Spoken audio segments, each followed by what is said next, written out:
오늘 출애굽기 18장 말씀 같이 나누도록 하겠습니다.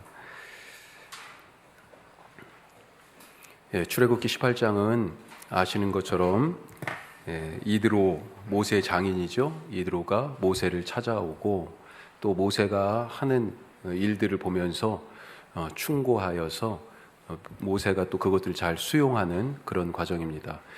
위치적으로는 19장이 출애굽기에서는 제일 중요한 장 중에 또 하나예요. 왜 그러냐면 거기가 이제 시내산에서 하나님을 만나는 장면이니까. 그런데 출애굽했던 홍해를 건너서 시내산에서 하나님을 만나기, 그 사이에 있는 여러 가지 사건들 중에서 어떻게 보면 하나님을 시내산에서 만나기 위한 그런 바로 직전에 하나의 전환점 같은 그런 모습으로 이 18장에 오늘 이 장면이 들어가 있다. 앞에 15, 16, 17장은 사건들 중심이잖아요. 그런데 그것과 딱 동떨어져서 분위기가 좀 다르죠. 오늘 18장은. 그래서 시내산에서 하나님을 만나기 전에 어떤 전환점과 같은 그런 장으로 위치하고 있습니다. 자, 우리가 오늘 이 말씀을 나누기 전에 먼저 내용 전체에 대해서 한번 간략하게 살펴보고 그리고 읽고 그리고 다시 좀 더 구체적으로 내용을 보고 거기에 담긴 의미를 살펴보도록 하겠습니다. 크게 세 단락으로 나눠봤어요. 그래서 1절에서 5절은 모세의 장인 이드로가 모세를 방문한 장면이에요. 그런데 이 이드로를 뭐라고 소개하냐면 미디안 제사장 이렇게 소개하고 있습니다. 그러니까 이스라엘 이 히브리인이 아니죠. 자, 그리고 6절에서 12절은 이제 이드로가 혼자 온 게 아니라 모세의 가족들을 데리고 왔어요. 자, 그렇게 해서 맞이하고 환영하고 그렇게 상봉하는 그런 시간들이 있고, 그리고 모세가 하나님이 그동안에 어떻게 일을 하셨는지 그것을 증거하는 시간이 있습니다. 그것을 듣고 이드로도 하나님에 대한 생각이 바뀌게 되죠. 그래서 두 번째 단락 6절에서 12절은 모세의 간증과 이드로의 신앙 고백, 이렇게 얘기해 볼 수 있겠습니다. 모세의 간증과 이드로의 신앙 고백. 자, 세 번째 단락은, 첫 번째는 이드로를 소개하는 장면이고 이드로가 모세의 가족을 데리고 오는 그런 장면이고요. 두 번째는 모세를 만난 장면이고 세 번째는 이제 하룻밤이 지났을 때예요. 모세가 무슨 일을 하는가 이렇게 이제 장인 이드로가 보니까 아유, 저렇게 하면 사람 완전히 축나겠어요. 얼마 못 가겠어요. 그래가지고 이렇게 이 백성들이 이끄는 게 좋겠다라고 충고하는데, 이 이드로가 어떤 사람이에요? 이스라엘 백성 중에 있는 사람이 아니잖아요. 모세의 장인이긴 하지만 그런 점에서 따지고 보면 나중에 율법의 기준을 보면 이방인이죠. 이방인의 충고, 그것을 또 모세가 받아들이는, 그래서 이스라엘 이 수많은 사람들을 어떻게 이끌어갈까에 대한 새로운 패러다임이 만들어지는 그런 시간, 그렇게 크게 세 대목으로 나눠보겠습니다. 자, 이런 우선 큰 줄거리만 가지고 말씀을 읽고 조금 더 구체적으로 내용을 살펴보도록 하겠습니다. 1절에서 5절까지, 6절에서 12절까지, 그리고 13절에서 마지막 절까지 이런 개념을 가지고 읽으시면 좋겠어요. 자, 1절에서 처음부터 끝까지 우리 한 절씩 교독하겠습니다. 모세의 장인이며 미디안 제사장인 이드로가 하나님이 모세에게와 자기 백성 이스라엘에게 하신 일, 곧 여호와께서 이스라엘을 애굽에서 인도하여 내신 모든 일을 들으니라.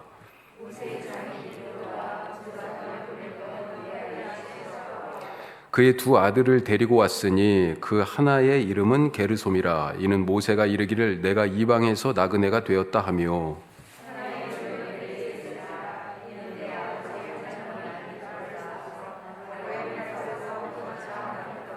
모세의 장인 이드로가 모세의 아들들과 그의 아내와 더불어 광야에 들어와 모세에게 이르니 곧 모세가 하나님의 산에 진친 곳이라.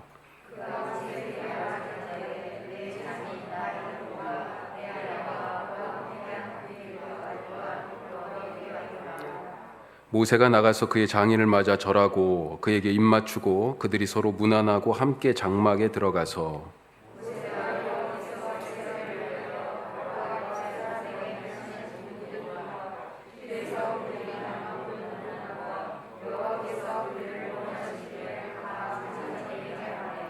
이드로가 여호와께서 이스라엘에게 큰 은혜를 베푸사 애굽 사람의 손에서 구원하심을 기뻐하여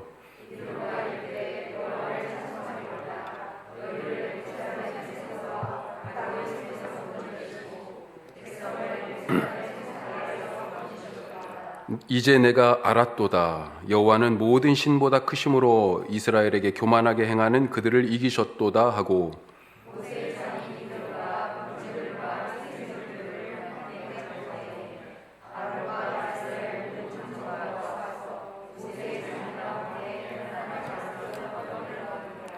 이튿날 모세가 백성을 재판하느라고 앉아 있고 백성은 아침부터 저녁까지 모세 곁에 서 있는지라.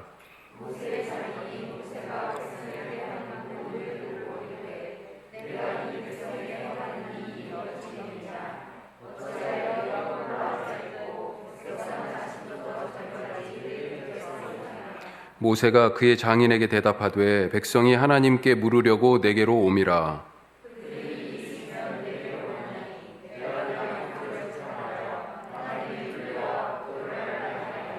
모세 장인이 그에게 이르되 내가 하는 것이 옳지 못하도다.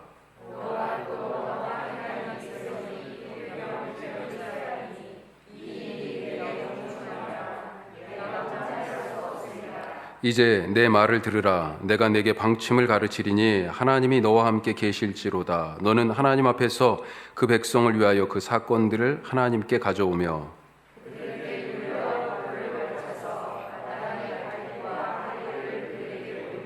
너는 또 온 백성 가운데서 능력 있는 사람들 곧 하나님을 두려워하며 진실하며 불의한 이익을 미워하는 자를 살펴서 백성 위에 세워 천부장과 백부장과 오십부장과 십부장을 삼아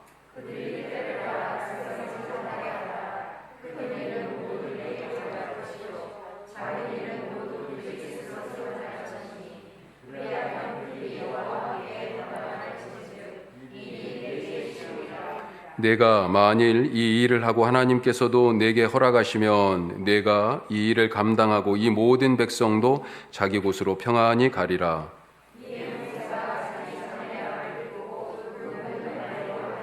모세가 이스라엘 무리 중에서 능력 있는 사람들을 택하여 그들을 백성의 우두머리 곧 천부장과 백부장과 오십부장과 십부장을 삼음해 어려운 일은 모세에게 가져오고 모든 작은 일은 스스로 재판하더라. 모세가 그의 장인을 보내니 그가 자기 땅으로 가니라. 아멘. 내용이 쉽죠. 읽으면 그냥 다 알 수 있는 얘기인데 그런데 굳이 이걸 이렇게 정리해가지고 더 헷갈리게 하는 거 아닌가 싶은 생각이 들어요. 자, 1절에서 5절까지 모세 장인 미디안 제사장 이드로가 가족들을 데리고 이제 찾아오는 장면입니다. 자, 1절 소식을 들었어요. 이드로가 무슨 소식을 들었습니까? 하나님이 모세와 이스라엘 백성에게 무슨 일을 하셨는지 하신 모든 일을 들었습니다. 1절에 보면 이드로가 하나님이 모세와 자기 백성 이스라엘에게 하신 일, 곧 여호와께서 이스라엘을 애굽에서 인도하여 내신 모든 일을 들으니라 이렇게 표현되어 있는데 사실 학자들은 이 한 구절이 좀 쉽게 안 보여요.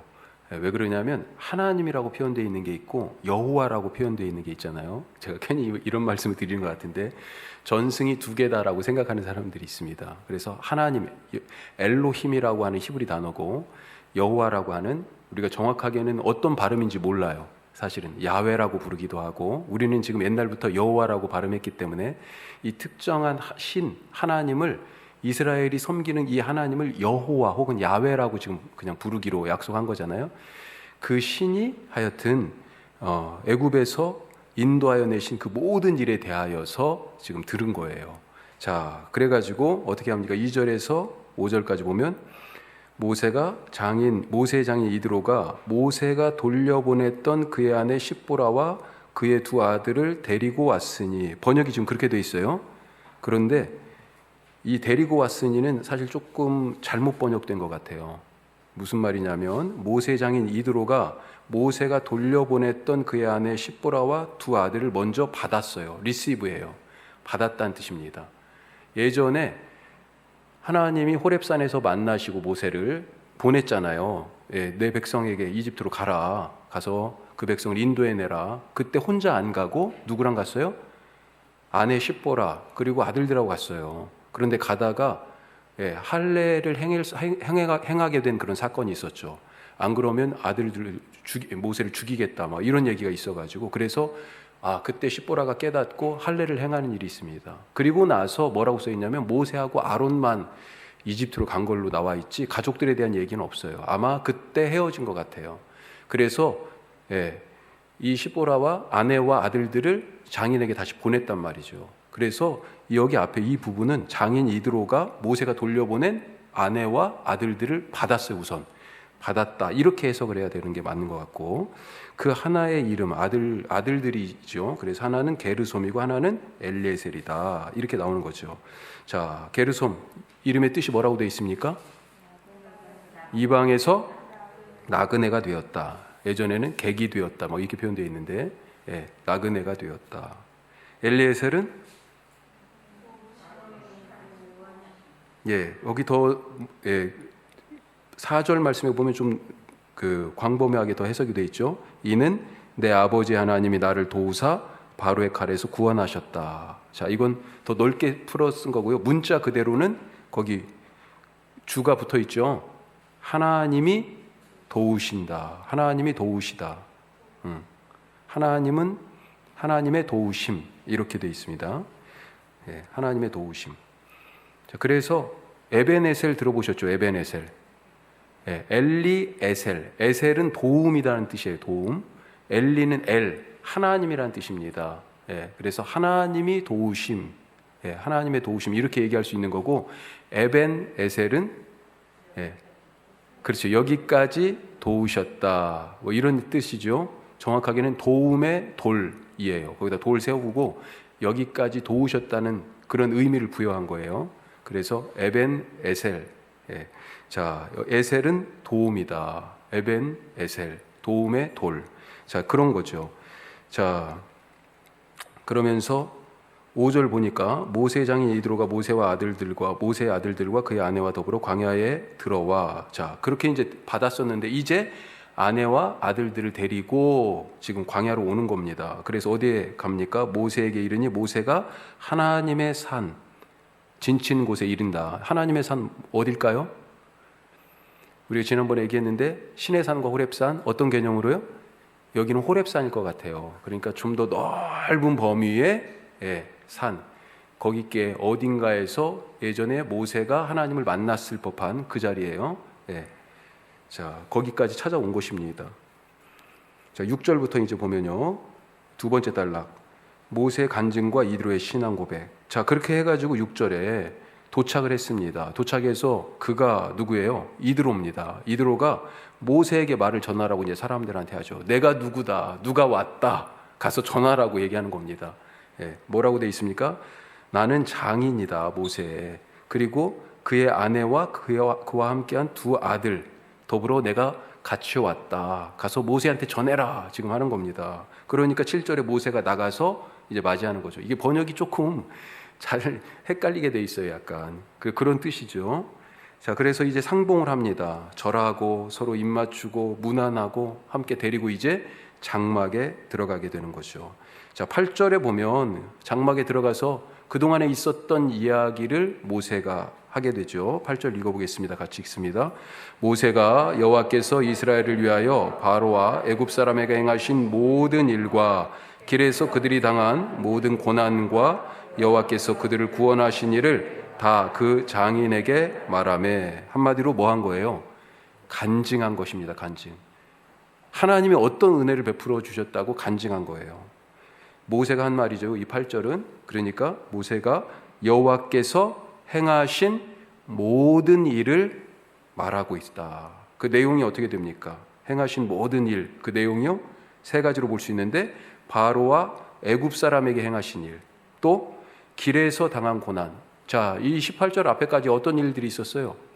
홍해 사건이 있었죠. 거기까지는 바로와 애굽 사람에게 행한 일이에요. 그런데 이제 광야부터는요, 마라에서 쓴 물, 또 신광야에서의 메추라기와 만나, 그리고 르비딤에서 싸우고 물 없어가지고 또 하나님께 막 원망한 일, 그 다음에 아말렉 만나가지고 첫 번째 전투했는데 하나님 이기게 하신 것, 이런 것들을 지금 막 얘기한 거죠. 광야에서의 그 고난. 그 다음에 세 번째가 뭐예요? 그런 고난 속에서 하나님이 구원하신, 그것이 바로 모세가 간증한 내용이었어요. 결국은 뭡니까? 누구를 드러낸 거예요? 여호와 하나님이 어떤 분이신지를 지금 얘기한 것입니다.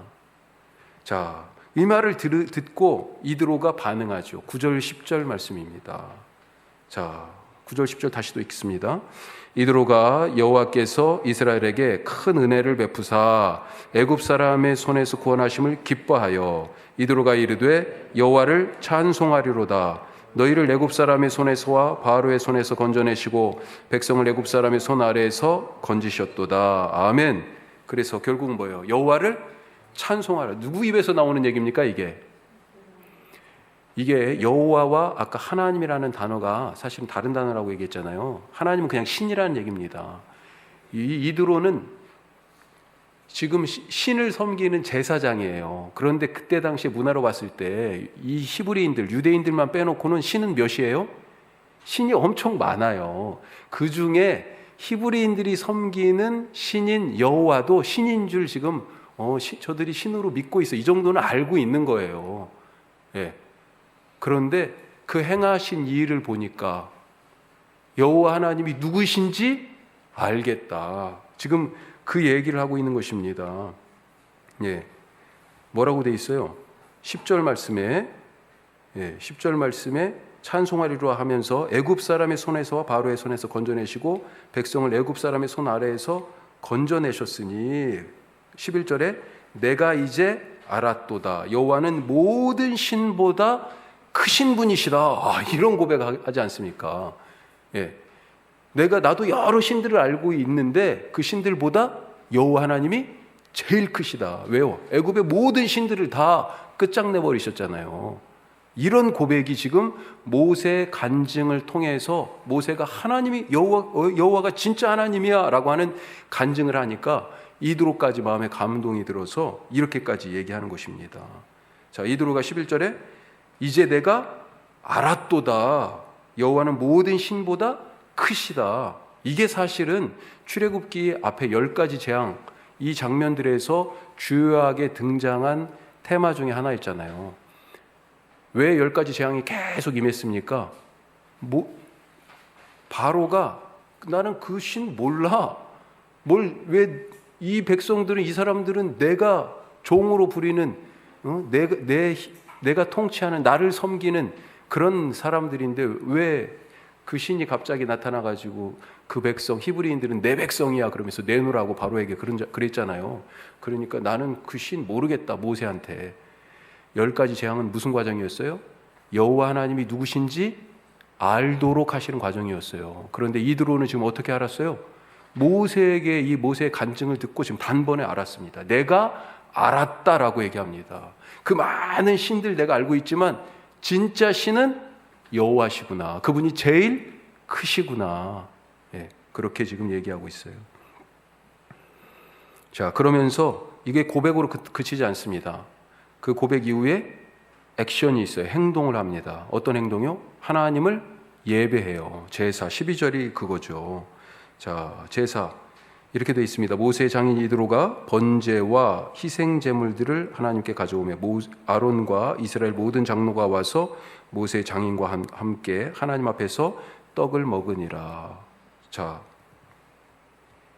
여기에 번제와 희생 제물이라고 하고 뒤에 같이 함께 먹었어요. 이스라엘 장로들하고 그 다음에 이드로하고 모세의 장인하고.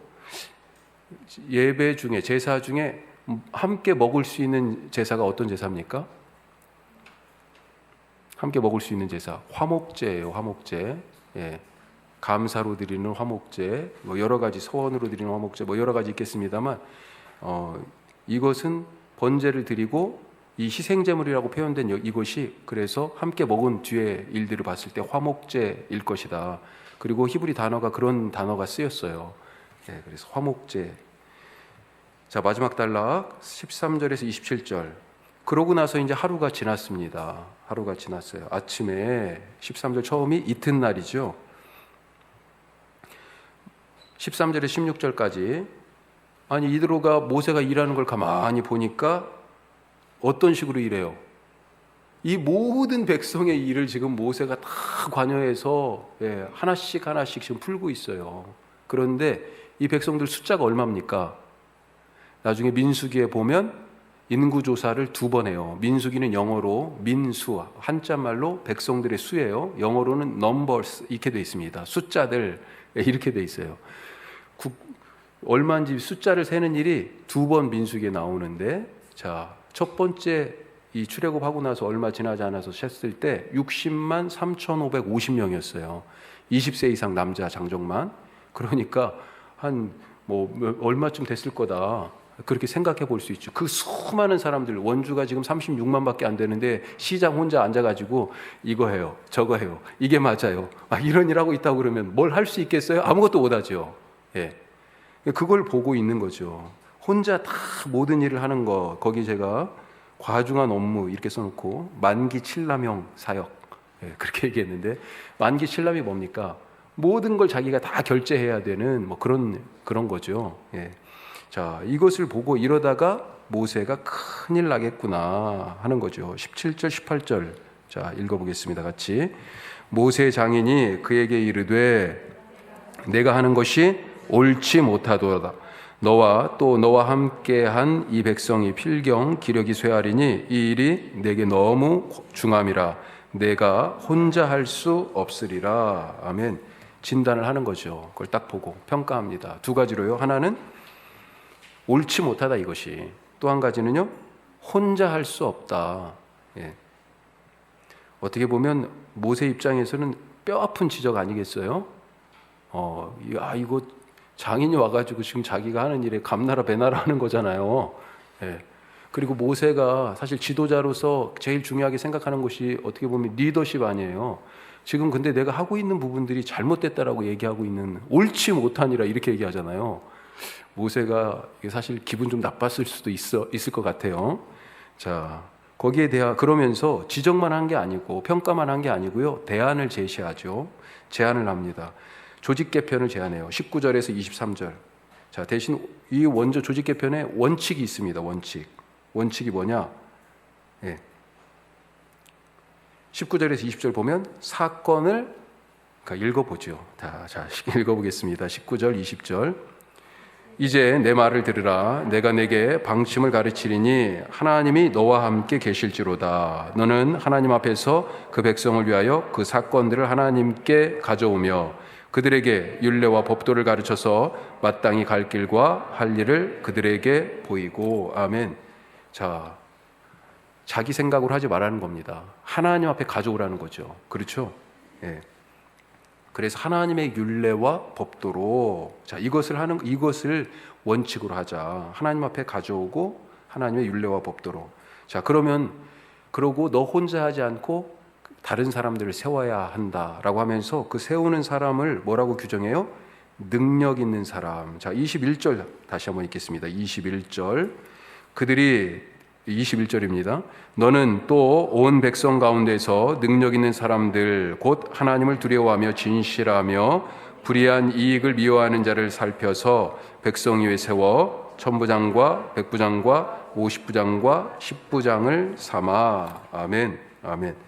자, 한마디로 얘기하면 능력 있는 사람인데 구체적인 조건이 3가지가 있어요. 하나가 뭡니까? 하나님을 두려워하는 것. 이거 필요하죠.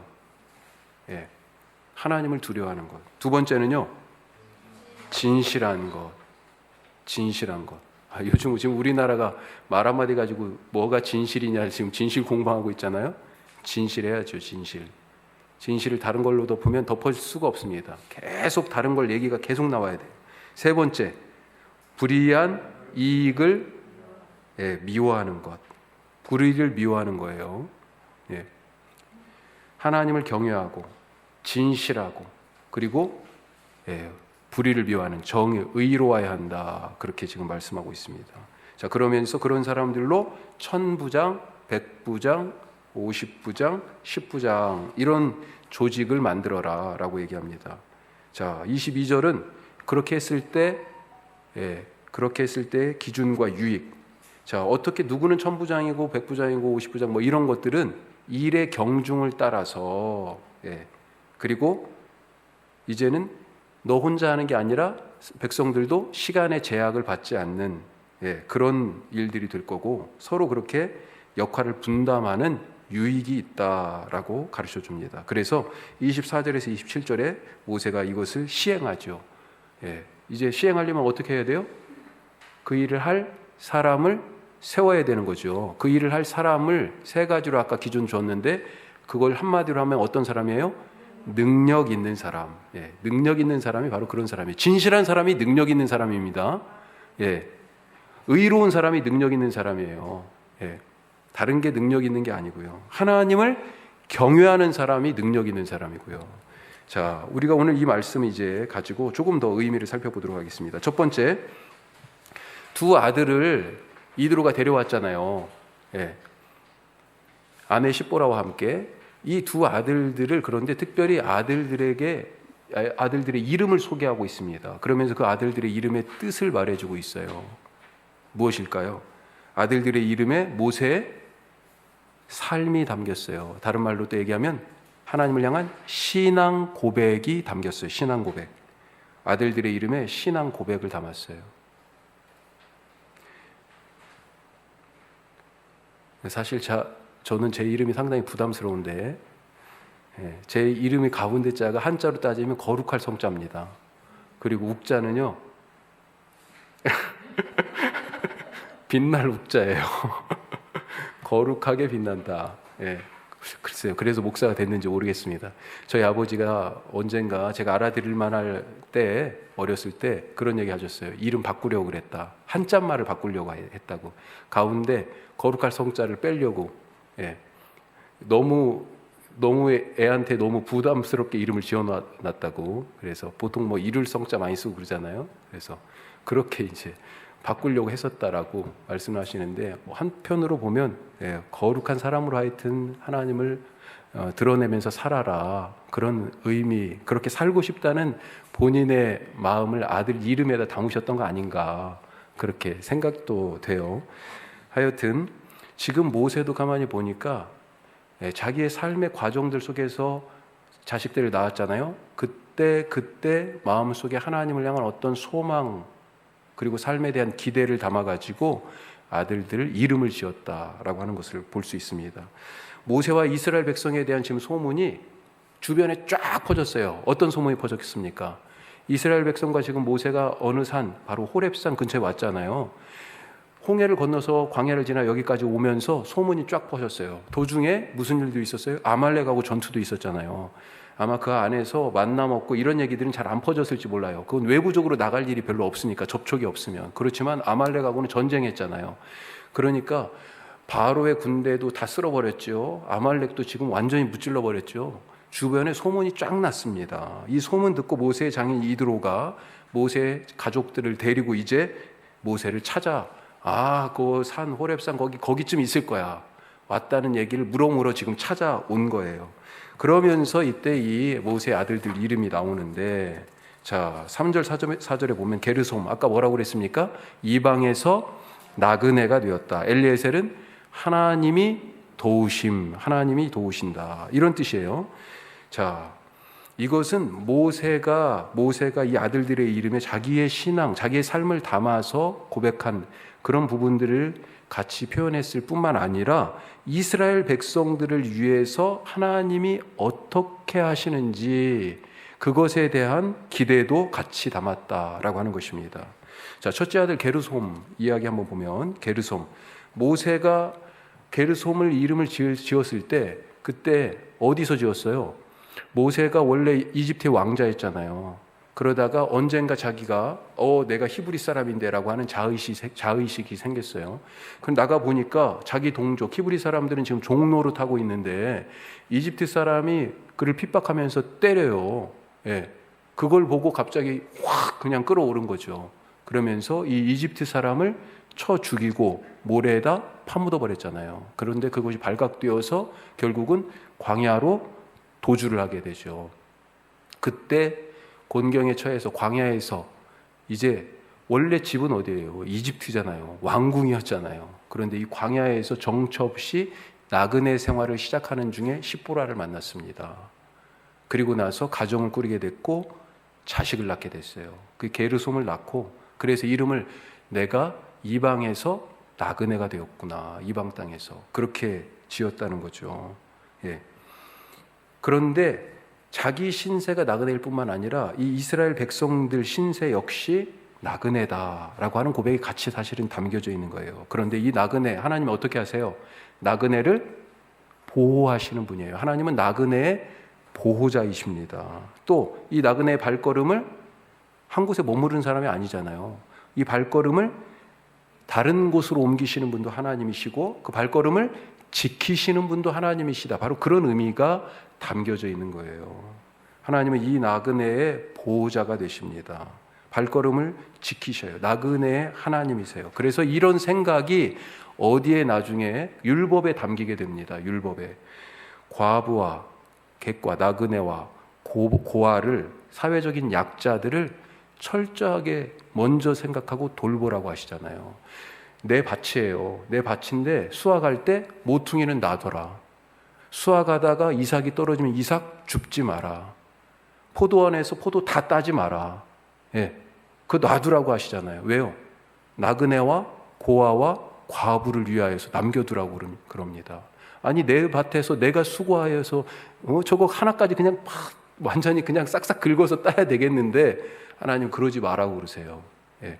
사실 우리의 소유 중에 그래서 이 이삭과 같은 이삭과 같은 그것을 사실은 남겨놓고 같이 함께 나눌 수 있는 그런 마음들이 사실 있어야 되는 거죠.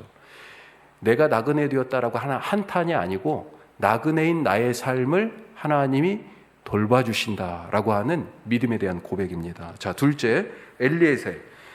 나그네 생활 중에 있는 이 모세 본인과 이스라엘 백성들, 하나님께서 그들을 도우셔서 구원하신다라고 하는 기대와 소망이 담겨져 있는 얘기예요.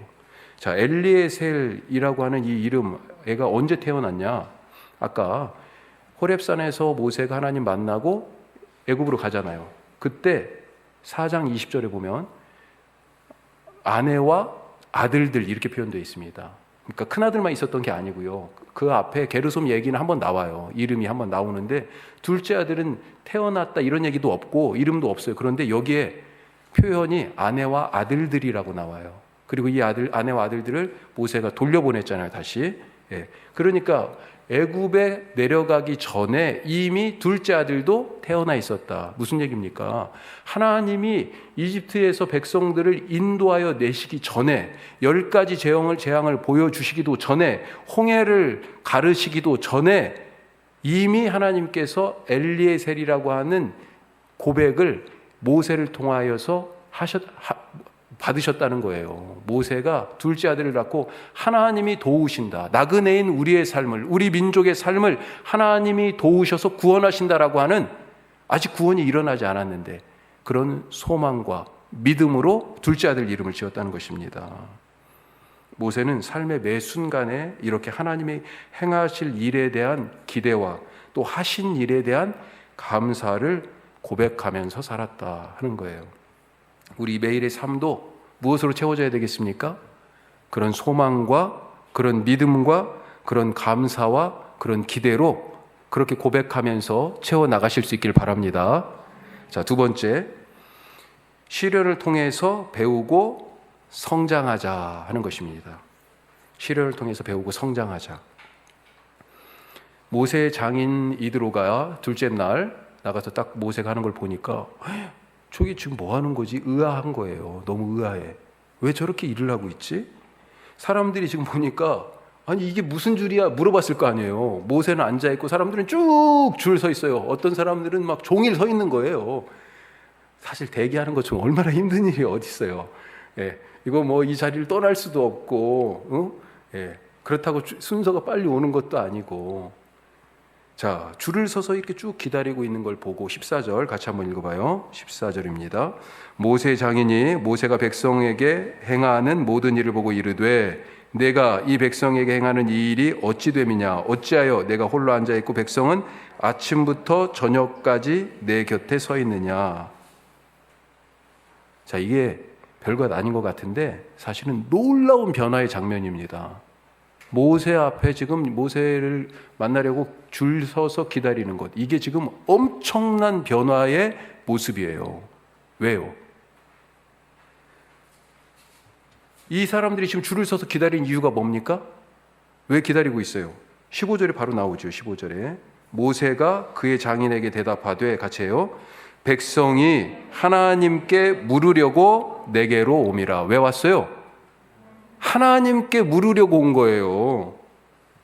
자, 자기들의 삶의 결정을 임의대로 하지 않고 하나님의 말씀을 듣고 하겠다라고 지금 하나님께 들으려고 왔다는 거잖아요. 이게 엄청난 변화다. 왜요? 이 바로 앞장에 무슨 일이 있었어요?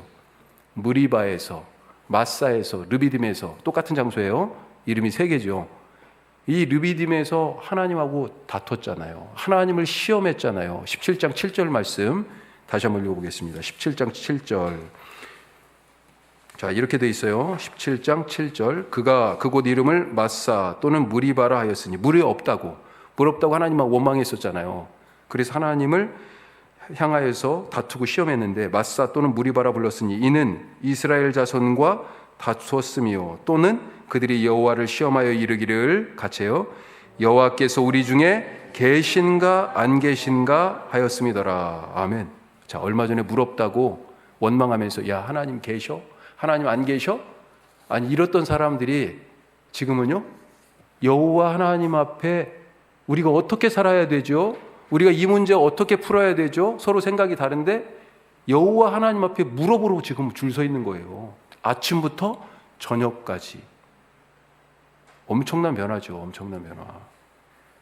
시련이 있었습니다. 그 원망하는 일을 통하여서 공동체가 갈등하고 다투고 모세의 리더십이 무너질 뻔한 그런 시련들이 있었어요. 하지만 이 시련을 통하여서 이 백성이 성장했다라고 하는 것입니다. 어제는 의심했지만 오늘은 믿게 되었고, 어제는 불평하고 원망했지만 오늘은 지금 하나님을 찬송하고 있는 것입니다. 백성들이 그 사이에 이만큼 성장했어요. 성장한다는 것, 이건 지금 뭐예요? 변한다는 거잖아요. 변한다는 것. 그런데 사람 변하기가 참 쉽지 않잖아요. 예. 성경에도 큰 은혜 받고도 변화가 없는 사람들이 있었잖아요. 사울왕 같은 경우 하나님이 얼마나 큰 은혜를 주셨어요. 하나님의 백성을 다스릴 왕으로 세워주셨잖아요. 그런데도 변화가 없어요. 계속 불순종. 이 왕의 자리는 내가 지켜야 돼 하면서 하나님 말씀을 자꾸 거부하고 자기 생각대로 하지 않았습니까? 변화하는 것이 쉽지 않아요. 그렇게 사울 왕처럼 사람이 실수도 할 수 있어요. 네. 순간순간 우리가 실수 안 하는 사람이 없습니까? 어디 있어요? 다 죄를 짓지요. 그래서 성경에서도 죄 없는 사람이 없다고 말씀하지 않습니까? 문제는 그 죄를 인정하고 회개하느냐 그렇지 못하느냐, 그게 더 큰 문제라는 겁니다. 죄를 짓는 것보다 더 무서운 것은 뭐예요? 회개하지 않는 것이다. 지금 이 사람들은요, 이 새로운 그 죄를 지었던 그 계기를 통하여서 그들의 삶이 바뀌어지는 그런 변화를 지금 경험하고 있다. 죄를 인정하지도 않으니까 회개도 없고, 회개가 없으니 변화할 수 없고요. 그래서 성장이 없다라고 하는 것입니다. 믿음이 성장하기를 원하시면 자기를 먼저 성찰해야 된다라고 하는 거죠. 그 회개를 통하여 변화가 일어나고 성장하게 된다 하는 것을 우리가 잊지 마시기 바랍니다. 자, 마지막 3번째로, 리더는, 근데 리더라고 제가 써놓고 리더라고 쓰지 마세요. 리더 말고 나는이라고 쓰면 어떨까 싶습니다. 나는 뭐뭐 하는 사람이다. 나는 잘 듣는 사람이다. 혹은 경청하는 사람이다. 오늘 말씀의 주제 중에 하나가 잘 듣기, 경청이 하나 있습니다. 사람의, 특별히 리더의 최고의 덕목 중 하나는 경청이라는 것을 오늘 말씀이 잘 보여주고 있습니다. 자, 이 재판의 장면, 모세의 주된 일은 뭐였습니까? 듣고 판단해 주는 거잖아요. 결정해 주는 거. 자, 갈등과 분쟁이 있는 사람들이 서로 와서 무엇이 정의인지 가려달라고 그렇게 요청을 합니다. 모세가 어떻게 해야 됩니까? 서로 다른 사람이 와가지고 내가 맞아요 얘기하잖아요. 어떻게 해야 됩니까? 제일 중요한 것은 잘 들어야 되는 거죠. 그게 모세의 주요 업무 중에 하나였습니다. 잘 들어야 되는 것. 21절에 나오는 리더들, 능력 있는 사람들이라고 표현했어요. 그 덕목처럼 그렇게 잘 행하려면 편견 없이 사람들의 말을 잘 듣는 일이 먼저였다 하는 것입니다. 자, 이렇게 백성들의 말을 이렇게 잘 들었어요. 우선은 잘 들었어요. 그러면 그 다음에는 어떻게 해야 됩니까? 백성들의 말을 경청한 후에는 이제는 뭘 해야 돼요? 결정해야 되잖아요. 결정하려니까 어떻게 해야 돼요? 하나님의 말씀을 또 들어야 되죠. 그것을 하나님의 말씀을 듣는 과정을 율례와 법도를 따른다, 이렇게 지금 표현한 것입니다. 리더는 특별히 어떤 사람이에요? 이렇게 잘 듣는, 사람들의 소리를 잘 듣는 사람이고 또 하나님의 소리를 잘 듣는 사람이다. 자, 한 가지 더 듣는 얘기가 나오죠. 이드로의 충고를 모세가 또 듣고 있어요. 효율적이지 않은 모세의 일처리 방법을 보던 이 이드로가 조직을 구성해서 역할을 나눠야 된다라고 충고하죠. 자, 이런 이야기를 듣고 아까 말씀드린 것처럼 모세 기분이 어땠을까요? 아니, 내가 이걸 따라가야 돼? 아니, 당신이 뭔데 지금 아무리 장인이라도 나한테 이렇게까지 얘기해. 나도 지금 내가 할 만큼 잘하고 있는데, 이런 생각이 들 수도 있죠. 자존심 상할 수도 있었습니다. 아무리 장인이라도 이 사람은 지금 누구예요? 이방인이에요. 이 공동체의 지금 일원도 아닙니다. 이방인이에요. 이방인. 할례가 없는 사람이에요. 그것을 따르는 것에 대한, 이방인의 말을 따르는 것에 대한 거부감은 없었을까? 하지만 결국 모세는 이 이방인 장인 이드로의 충고를 따랐습니다. 우리가 이것을 조금 더 다른 각도로 생각해 보면요, 세상이 교회에게 건네는 말이 있어요. 교회가 이랬으면 좋겠다라고 충고하는 얘기들이 있어요. 요즘 그 얘기가 들리십니까? 들려요? 교회가 목회를 세습하니까, 큰 교회가, 그러니까 지금 교단 법도 어기고, 이번에도 우리 총회에서 헌의안이 6개가 올라왔습니다. 6개 노예에서 헌법이 못하게 돼 있는데 왜 총회에서, 104회 총회에서 그렇게 결의했냐. 지금 107회인데 그거 다시 하자라고 헌의안을 올렸어요. 그런데 그걸 논의를 하자라고 해당 부서에 넘기는 그 일을 투표했는데, 그게 우선 부서로 넘어가야 거기서 논의가 시작되고 뭐가 될 거 아니에요. 그런데 그걸 넘기지도 못하게 부결돼 버렸습니다. 그걸 보면 세상 사람들이 뭐라고 그래요? 교회에게 할 말 많지요. 교회 그러면 안 되지. 교회가 그러면 안 되지. 그렇게 얘기하잖아요. 세상이 교회에게 건네는 말들이 때로는 자존심 상해요. 아니, 우리 일은 우리가 다 알아서 하는데, 모세도 그런 생각했을지 모르겠습니다. 어떻게 해야 되겠어요? 그 말들을 무분별하게 다 수용할 필요는 없지만 우선 잘 들어야 되죠. 그리고 이것을 우리가 받아들일 수 있는지, 때때로는 거부하고, 왜 그러냐면 세상의 유혹과 질서들을 강요하는 얘기들이 있잖아요. 거부할 건 거부하고 받아들일 건 받아들이면서, 그래서 하나님의 공동체를 잘 세워나가는 일에 우리가 분별이 있는 지혜로 그렇게 결정하고 판단할 수 있길 바랍니다. 믿지 않는 사람들이 주변에서 나한테 가끔 어떤 얘기들을 할 때도 우리가 그런 점에서 잘 주의하고 새겨들을 필요가 있다 하는 것입니다. 오늘 이 이야기를 통해서, 이 말씀을 통해서 더 잘 듣는 사람, 하나님의 말씀도 잘 듣고 믿든지 안 믿든지, 백성의 말도 잘 들었지만 이방인인 이드로의 말도 모세가 잘 들었어요. 우리에게 주님 그런 귀 열어 주시옵소서. 그런 분들 되시기를 축복합니다. 기도하겠습니다.